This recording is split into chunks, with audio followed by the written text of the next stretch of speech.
শাকিব খানকে নিয়ে আমি কোনো কথা বলবো না। আমার সব ছবি তো ভাইরাল হয় ভাই, হোয়াট শুড আই ডু? আমি যদি বলি হি ইজ মাই বয়ফ্রেন্ড তাহলে বলবেন কিভাবে সম্ভব? আপনারা কেউ ফেক নিউজ করবেন।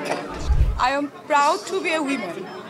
এটা হচ্ছে আমার সবচেয়ে প্রাউডের জায়গা যে আমি উইমেন, আমি একজন মেয়ে হিসেবে জন্মগ্রহণ করেছি। এবং আপনারা এতটুকু সবাই জানেন যে আমি একজন dentist, I M a doctor, dental surgeon. And এটার সাথে সাথে কিন্তু এটা হওয়ার আগে আমি মিডিয়াতে কাজ স্টার্ট করেছি এবং এটার সঙ্গে আমি বিজনেস করি, আমি একজন বিজনেস উইম্যান। সো আমি এত লম্বা বক্তব্য দিতে পছন্দ কখনোই করি না, যদিও আমি অ্যাঙ্কর ছিলাম। বাট এতটুকু বলবো যে উইমেনদের যে ব্যাপারটা, স্পেশালি আমরা যারা মিডিয়াতে কাজ করছি, আপনারা কেউ ফেক নিউজ করবেন। ফেক মানে একটা কথা বানালেন, বানিয়ে বলে দিলেন, এটা কাইন্ডলি করবেন না।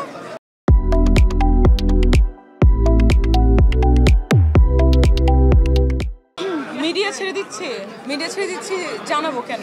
3-4টা কাজ আছে, শেষ করে ছেড়ে দিতে পারি। বলো। মিষ্টি আপু মিডিয়া ছেড়ে দিচ্ছে কারণ ও মিস বাংলাদেশ বিউটি প্যাজেন্টের সাথে এখন নারী উন্নয়ন নিয়ে কাজ করছে।